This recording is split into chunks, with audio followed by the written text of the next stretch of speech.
the King is addressing the opening of the COP28 summit. Let's take a listen. Critical turning point towards genuine transformational action at a time when already, as scientists have been warning for so long, we are seeing alarming tipping points being reached. I've spent a large proportion of my life trying to warn of the existential threats facing us over global warming, over climate change and biodiversity loss. But I was not alone. For instance, Sheikh Mohammed's dear father, Sheikh Zayed, was advocating for clean energy at a time even before the United Arab Emirates as such came into being. All these decades later, and despite all the attention, there is 30% more carbon dioxide in the atmosphere now than there was back then, and almost 40% more methane. Some important progress has been made, but it worries me greatly that we remain so dreadfully far off track, as the Global Stocktake report demonstrates so graphically. The dangers are no longer distant risks. I have seen across the Commonwealth and beyond countless communities which are unable to withstand repeated shocks, whose lives and livelihoods are laid waste by climate change. Surely, real action is required to stem the growing toll of its most vulnerable victims. Repeated cyclones batter vulnerable island nations like Vanuatu and Dominica.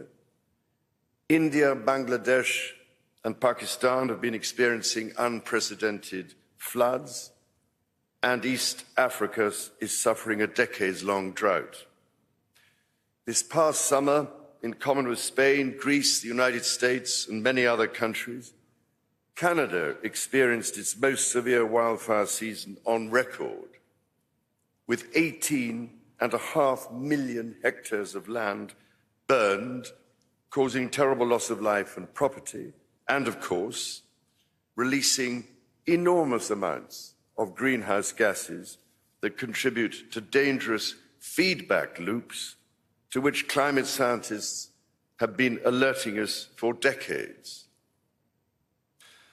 As I've tried to say on many occasions, unless we rapidly repair and restore nature's unique economy based on harmony and balance, which is our ultimate sustainer, our own economy and survivability will be imperiled.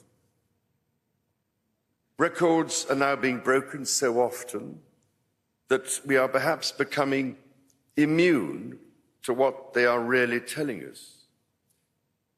When we see the news that this last Northern Hemisphere summer, for instance, was the warmest global average temperature on record, we need to pause to process what this actually means. We are taking the natural world outside balanced norms and limits and into dangerous, uncharted territory. We are carrying out a vast, frightening experiment of changing every ecological condition all at once, at a pace that far outstrips nature's ability to cope. As we work towards a zero-carbon future, we must work equally towards being nature positive. With what we are witnessing, our choice now is a starker and darker one. How dangerous are we actually prepared to make our world? Dealing with this is a job for us all. Change will come by working together and making it easier to embrace decisions that will sustain our world, rather than carry on as though there are no limits or as though our actions have no consequences. As you gather, ladies and gentlemen, for these critical negotiations, The hope of the world rests on the decisions you must take. I can only encourage you to consider some practical questions which might inform the task ahead of you. Firstly, how can our multilateral organizations, which were established at a different time for different challenges, be strengthened for the crisis we face? How can we bring together our public, private, philanthropic and NGO sectors ever more effectively so that they all play their part in delivering climate action, each complementing the unique strengths of the others? Public finance alone will never be sufficient, but with the private sector firmly at the table and a better, fairer international financial system, combined with the innovative use of risk reduction tools like first loss risk guarantees, we could mobilize the trillions of dollars we need, in the order of $4.5 to $5 trillion a year, to drive the transformation we need. Secondly, how can we ensure that finance flows to those developments most essential to a sustainable future and away from practices that make our world more dangerous across every industry in every part of the world? I have, for instance, been heartened by some of the steps taken by parts of the insurance sector, which plays such a vital role in incentivizing more sustainable approaches and providing an invaluable source of investment to reduce the risks we face. Thirdly, how can we accelerate innovation and the deployment of renewable energy, of clean technology and other green alternatives to move decisively towards investment in this vital transition across all industries? For instance, how can we increase investments in regenerative agriculture, which can be a nature-positive carbon sink? What incentives are necessary? And how can those which have a perverse impact be eliminated with all due speed? Fourthly, how can we bring together different solutions and initiatives to ensure coherent long-term approaches across sectors, countries and industries? For virtually every artificial source of greenhouse gas emissions, there are alternatives or mitigations which can be put in place. That is why it is encouraging to see industry transition plans being developed both nationally and globally, which will help each sector of our global economy onto practical pathways to a zero-carbon, nature-positive future.